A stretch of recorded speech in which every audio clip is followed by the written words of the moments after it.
This is such a hard lesson that I've learned in my life, right? And the thing is, and it is so fucking true. It is so fucking true, right? That you will never be. I think no one will actually love you. This is the thing. I am not even gonna lie. Like, at least in my, like, I really want, like, the thing is, sometimes we end up glowing up. We do glow ups. We do skincare routines. We exercise. We do this and that and everything else, and we feel like people will start liking us more or anything else like that. But that's not the actual case, right? It's like, yeah, they don't like us more. I mean, I have done that several times. I have um, did all those little things, right? And I just realized that despite doing all that, people will never, like, they just like the fact that being with you makes them look good. That's it. They don't like you, or they don't like the fact that you did a glow up, or you're looking nice today, or everything else. And that's the reason why I decided that when like before my next you know before my next gym session, or before anything else, I will take away or detach myself from whatever other people think about me. And that is so important. Because I don't want those thoughts to pollute me once again. When I'm thin, when my waist is 3 inches or anything like that, I don't want any one of them or their thoughts to get to me, or make me feel as if I'm more beautiful now or anything else. Or I don't want them to make me feel validated. I don't want their words to make me feel really good about myself, because I know for a fact that all of that is a lie. Like, because it just reflects your values, right? The way you treat others reflects your values. And I have, like, there is one guy that I've met in my life, okay? And except that one guy, every other, like, I'm telling that as a person who has been who has been a stripper before, right? That no other guy had ever like, when I became fat, when I became chubby, no guy came back to, like, no guy ever, even recognized me. Only this one person recognized me again. And it's not about even recognition in the sense, like, they didn't try to recognize me and they were trying to ignore me. No, they couldn't even make out that I was the same person, right? And it's not just about it's, when I say I was a stripper, I definitely mean in the sense that I was a gold digger. I was someone who was getting money out of these people, because at that time I had no other skills. Like, I did not know anything else, right? And I did that. So at that point of my life, I just realized that people, they don't really like you. They won't like you at all. They don't love you for who you are and whatever you are, because your words are just like, none of, like, they will never love you. This is the thing. Like, only a person with values, like, nobody ever loves you. People will reflect the way people treat you reflects the way they treat themselves, and reflects the way they measure themselves or see themselves, okay? Some people are just born and brought up, like, some people have never experienced obesity. Some people have never experienced those malnourishments, those hair loss issues, okay? Because from childhood they have had a really nice diet. They have been born and brought up in some really good environments. They were never born and brought up in third world countries, or they weren't brought up around surroundings and environments that were covered with filth and garbage, right? These people had access to clean air from a very early childhood. So these people just, I've seen that when they grow up, or when they see someone, um, uh, you know like, an immigrant like us, and they see that, oh my god, this person is freaking beautiful, awesome, does her makeup well, dresses well, everything else, has her nails done and everything else, and they feel like we are like them. They feel like, they don't feel like we are any special or anything else.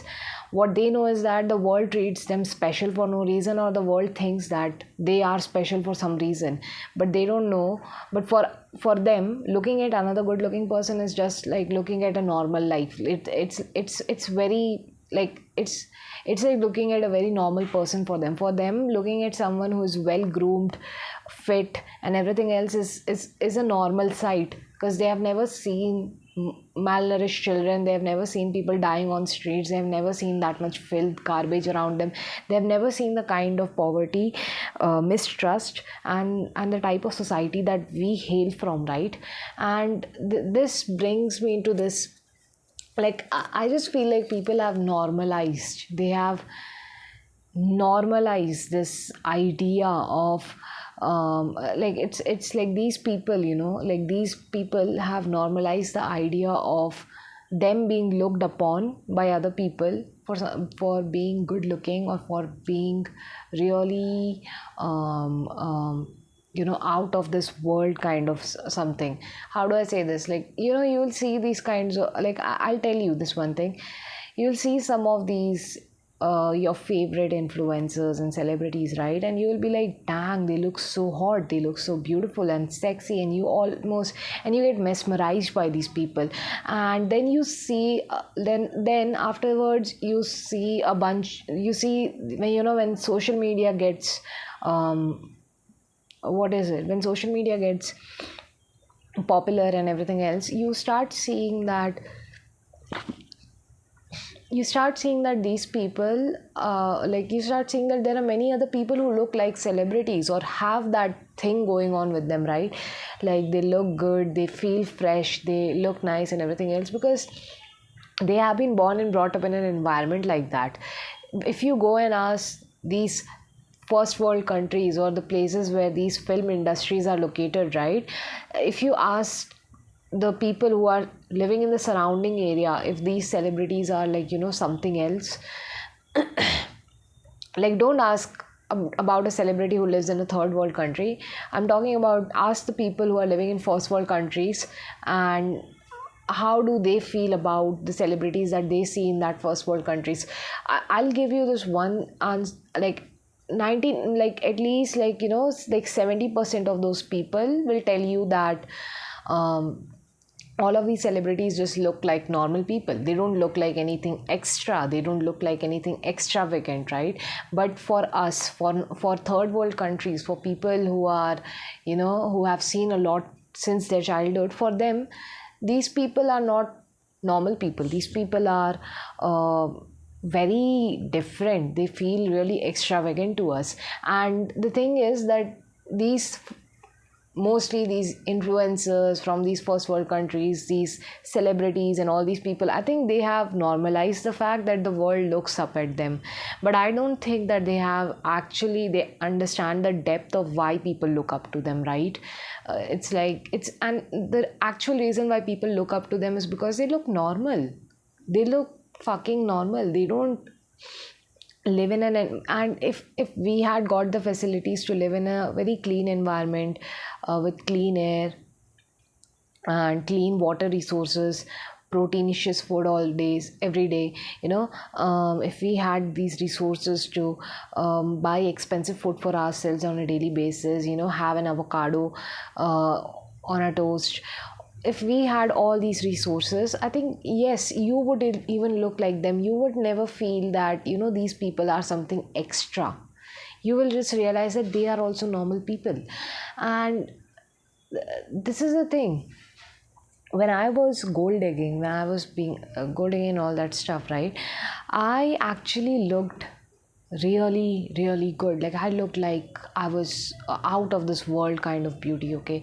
And that's because I was like in a completely different country. I had access to all these new resources, and I was able to, get a proper diet plan for myself, go to gym. And most importantly, my abusers were not there in my life. Like, my abusers had left my life. They had uh, like I was separate. I was separated from them for a very long time, and I was able to do a lot of changes in my life to make it make it better than how it was today. So my abusers were not the one who were like controlling the flow of my money. I was getting money on my own, and they were and I was improving my life on a daily basis. So my improvement uh, is actually like considered so normal that when I was walking in this mart, this dude was like after years after I was gold digging and everything, I came back to India and I was walking in this mart. This person was like, "You don't look like an Indian. You don't look like," and I'm like, no, that's not how it works. I like they even felt like, especially when I went around my local area, my hometown, right? The people in my hometown were like, I don't look like I'm from my hometown. And that kind of took me, because I was like, no, that is not the case, right? I just realized that we have just normalized as living in scrapes and worshipping people who are living a normal life, that we have forgotten what normal life even looks like, because we are still worshipping normal life.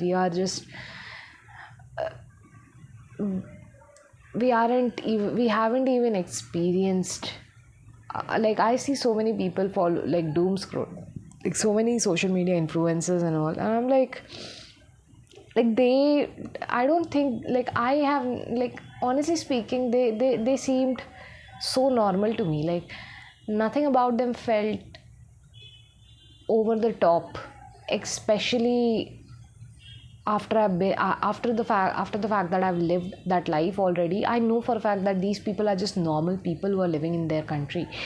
But for people in the third world, they seem really big. They seem like someone worth worshipping and all that stuff. Okay.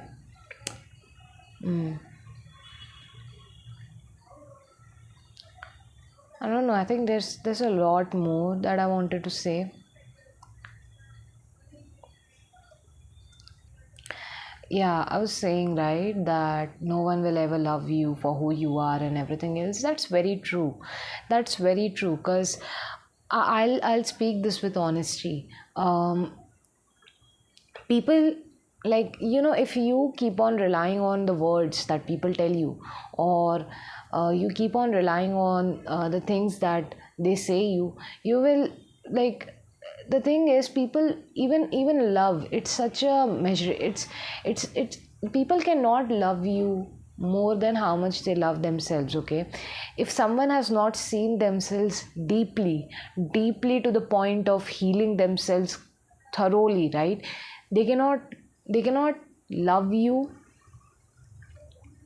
till that extent. They might love you for what they see in you, and you might love them for what you see in them. Like it's basically, how do I say this, like the amount and the measure of how much you look into yourself and how much you are ready to sit with when it comes to yourself, the amount of love and confrontation and the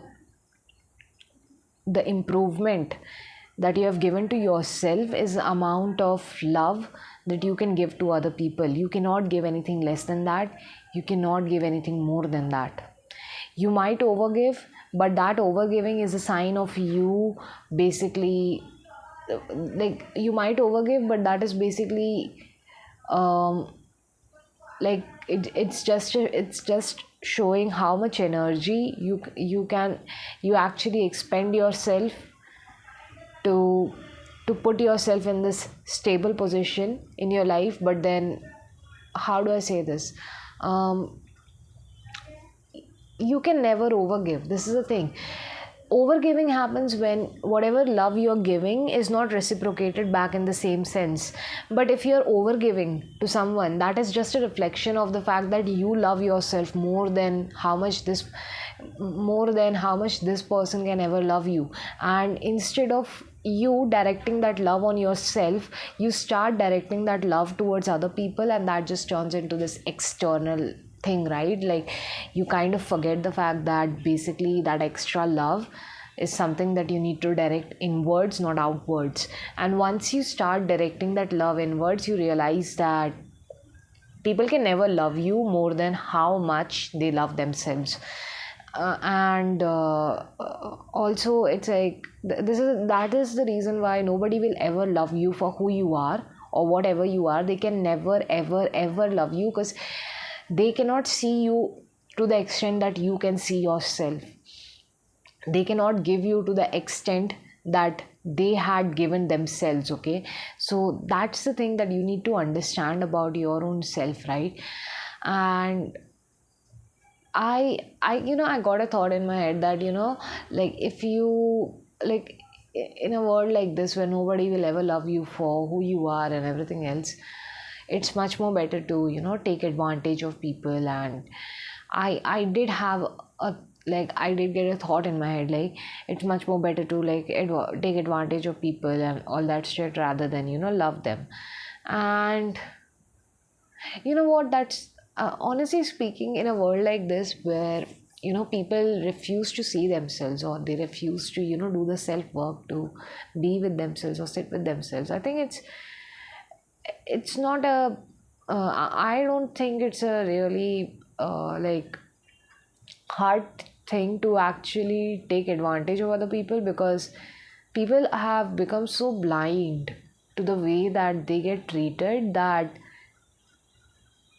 like, I just feel like taking advantage of people has just become an, how do I say this, not an undercurrent but basically an underbelly. It just seems like I just feel like it is happening on a daily basis, but it just goes unnoticed for such a long period of time, because instead of understanding that their tendency, like, I just feel like people forget the fact that their expression of love towards other people is not because that other person is having something in them. It's because it's because it's their own expression of love. It's because they see something within themselves that makes them express that love. Okay, and I'm saying that as someone who used to have a serious fetish in the sense, fetish of, like, I used to have a serious fetish of Korean men and all that shit. So honestly speaking, I've gotten over that shit right now, but I used to have that.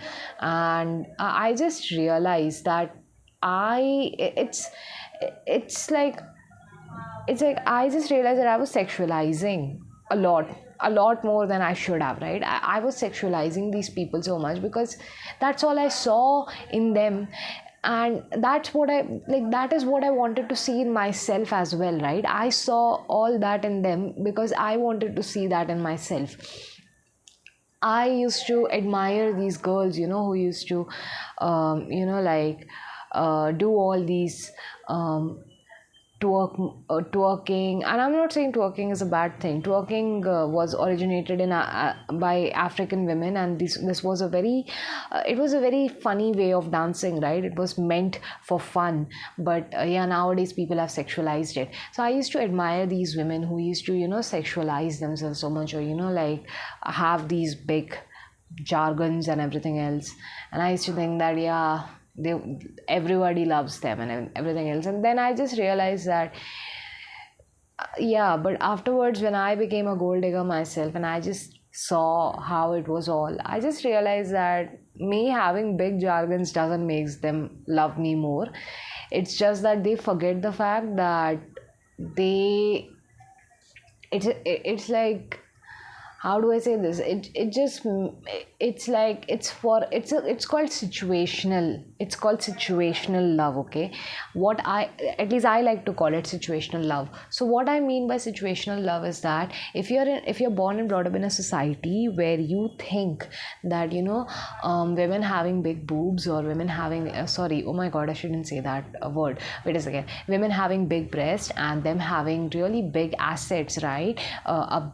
In their body, like big organs, chubbier organs. If you're brought up in a society where you think that women having these types of shapes is important, then situationally you will love that woman more because socially she makes you look good, right?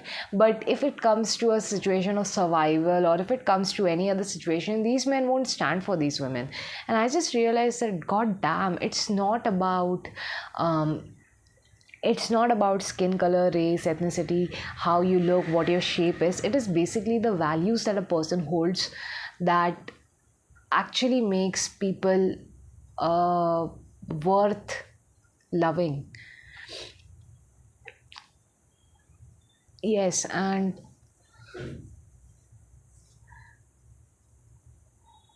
I used to be in that path as well. I just realized that, yeah, maybe having values, and but then I just realized that, like, there's no need, like not everybody needs to you know choose to love someone. Like, not everybody needs to love everybody. Like, at least for me right now, currently, I have just realized that there is no need for me to actually um be that person. Like in this world, especially in the world of business, career, and everything else, I would rather be I would rather be this I don't know, like this charmer, this diplomatic person. People might like to call it manipulative as well. Um, and I don't think I will ever see love, or love as something, as a necessity anymore, because I've just realized that love is something that is not necessarily needed to be given. If you feel like giving love, you can give it. But because I don't feel like giving love, I think I've given too much, and I just feel like I'm really broken at this point of my life. And it's not about just being gold digger. I think it was just about, like, I think it's not like I turned into gold digger in one day, right? Like, I did have a lot of experiences in love where I just realized it. And the reason why I turned into a gold digger later on in my life was to get more love, because I thought looking good would actually make people love me more. But then I just realized that they won't. And that's when I realized that being gold digger is a far more better option. At least you're using people and you're not doing anything else, right?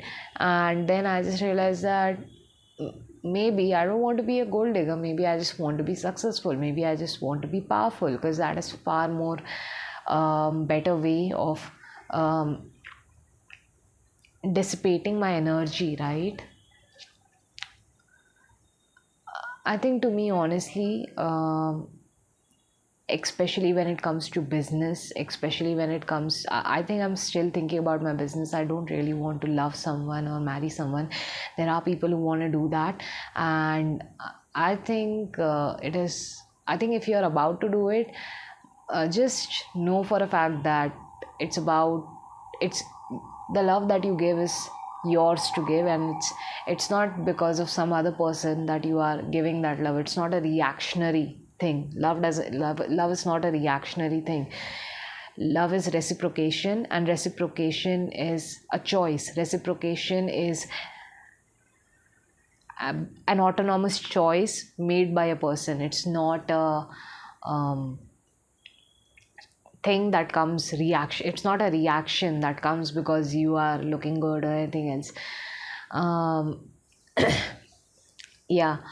um I Yeah, but I think in right now, as I'm thinking about my career, my life options, and whatever I need to do in my future, right, I feel like yeah, all these values, all these ethics, they look really good on paper. They look really good when it comes to finding the correct partner and the life partner.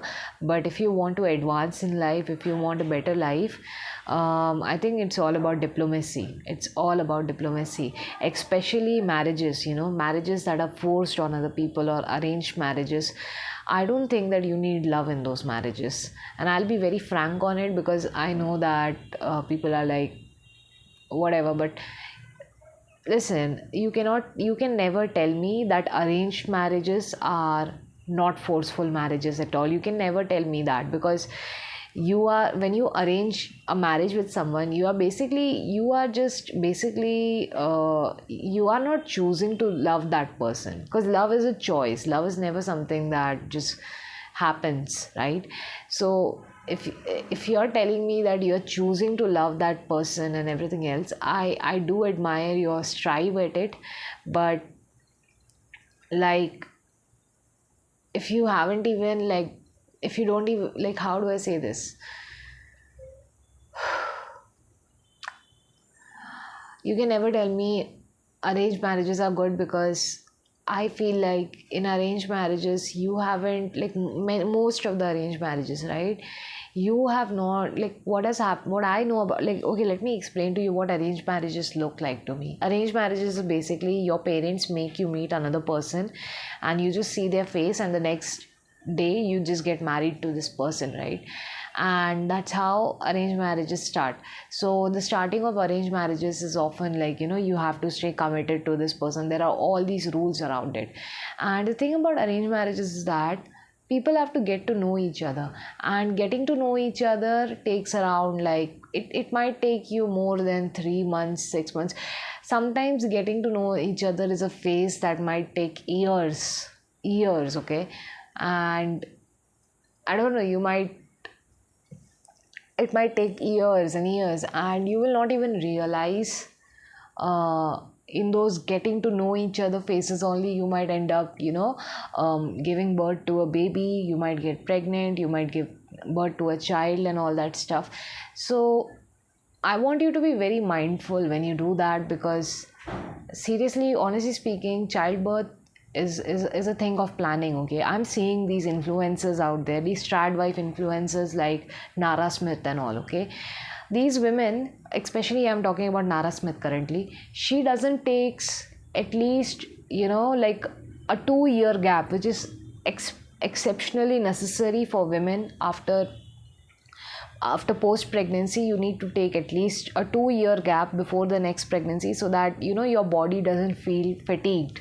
But still some people give birth to 2 kids, it's fine. She's giving birth to so many kids again and again and again and again, and it looks really crazy. Like the amount, like, she's getting pregnant so many times, the way her body is fatigued, it scares me. It scares the living frick out of any woman who sees her, okay? Because you cannot tell me that giving birth to so many kids is not hard. It's a very it's a very tiring thing. And pregnancies are supposed to be relaxing, okay? Another thing, whenever you push out a baby, please don't push out a baby in a hurry. There is something called orgasmic birth. Please research on it, right? You don't need to push out a baby and like completely rupture your anal hole and your tear off your anus and everything else. You can give a normal birth, where you can just push out the baby, slowly, and it can happen, okay? If not, just go for a C-section. Just an advice, that's just an advice. Don't break yourself in the process of childbirth, right? And also, don't get too much fatigue with too many pregnancies. That's not a good thing. What else do I want to say?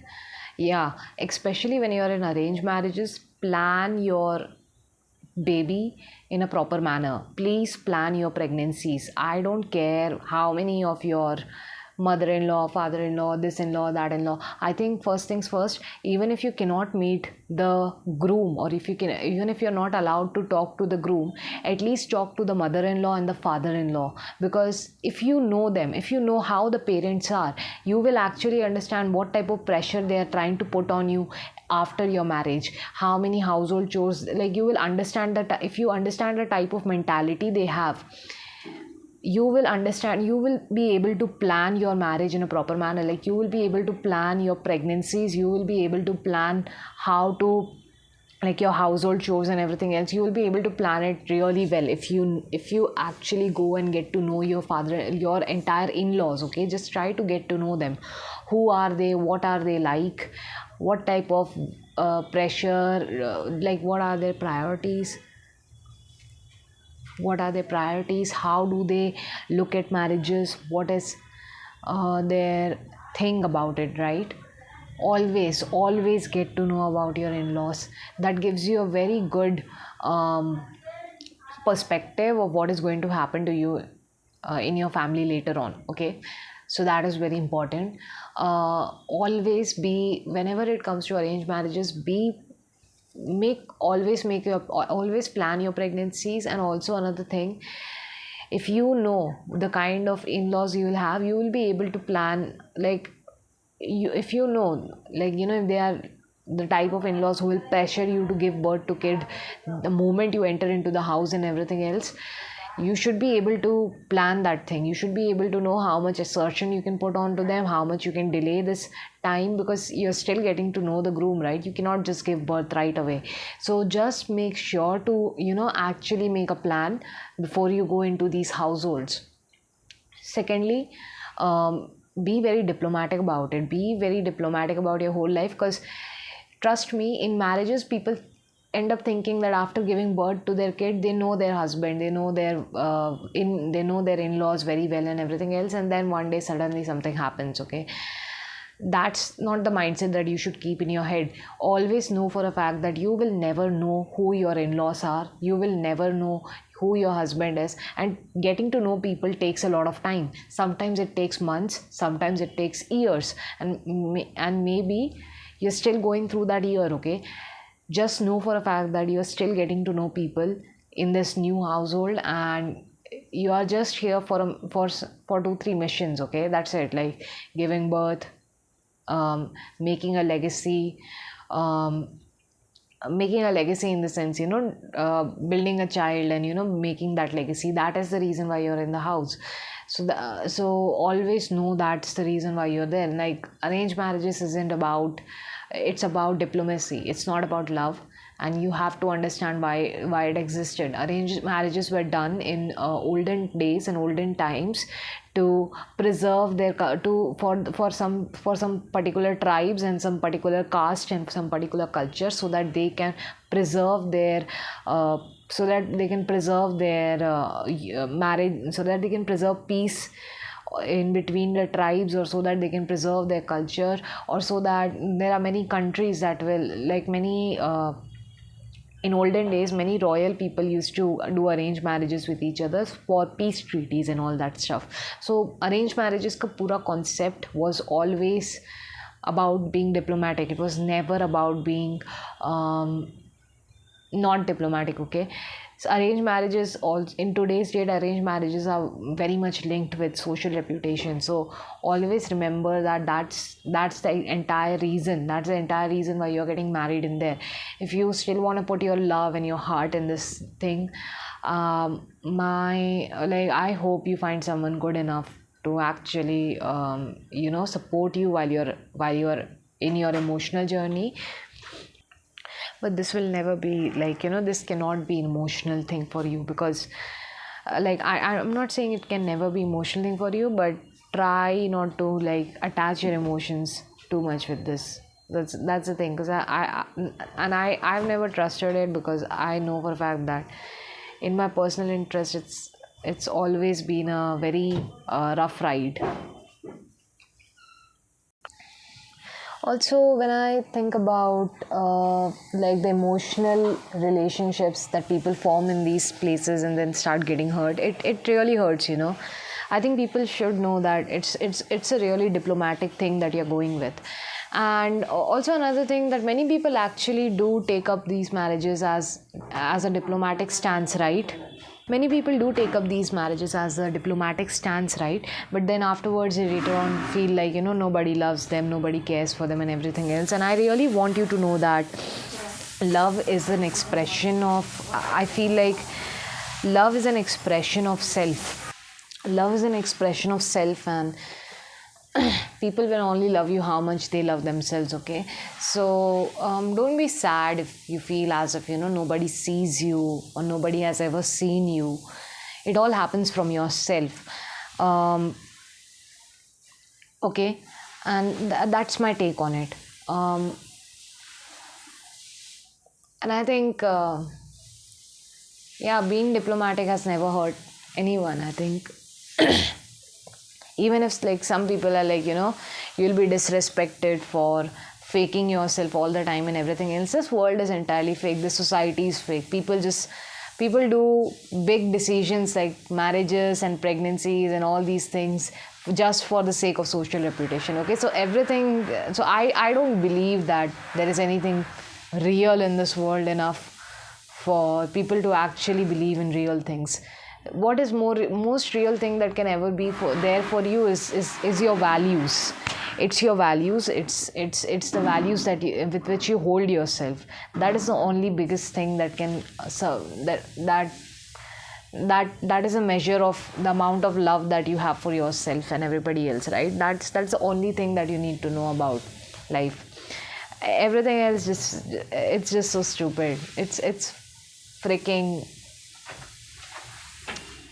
It is kind of weird, when people are like, they expect love out of marriages or anything else, and they expect people to, like reciprocate the love back and everything else. And the thing is, not everybody is ready to do that. Not everybody is ready to change themselves or give that love out. I don't think we should be, forced into giving that love as well. Because if we don't feel it, we don't do it, right? It's not necessary for us to give it to someone that we do not like. Also, I've seen so many people get angry over the fact that, somebody, like, even though they are married for all these years and everything else, and they don't feel like they are loved enough and everything else. Maybe that's because you're trying to externalize love, right? You're trying to externalize the source of your love. That is not where you get your love from. Your love will always come from yourself. You have to look at yourself, and you have to be honest with yourself at each and every moment of your life. I think that's what makes the whole difference. That is what gives you the entirety in your life, right? I really wanted to say that. That's it. That's my take on things in life. That finding real things is just too hard. Don't put so much of your belief in so many ideological beliefs. Like, don't do it. You're not gonna get it. I mean, the fact that Gen Z has just realized it, after watching their parents' marriages, everybody else's marriages, so many cheatings around the corner, we are finally realizing that all these things that were sold to us as kids was nothing more than ideologies. And they were fantasies. They were never real. And it's very important for us to actually accept the fact that these things aren't real, and they are just a diplomatic stance, that these are just sweet things that the society uses to build its reputation. They are not all these. And there are many people who are like, things are not that sweet and everything else. And because in reality, it's, how do I say this? It's all for, like, always know what you're in. Always know what you're signing up for. Always know what you're subscribing to. Because if you don't know what the heck you're subscribing to, you might end up losing a bet in life, You might end up losing that gamble. And it's not a good look. It's not not about the good look, but how do I say this? Losing that many opportunities in your life is just, it's just sad. It's just sad for your own quality of, for your own life's quality, right? Always plan your pregnancies. Never, ever, ever, ever let someone else take your autonomy away from you. Supporting is good, but if you feel as if your autonomy is being taken away from you, you know you're not in the right place. Anyway, take care of yourself. Bye bye.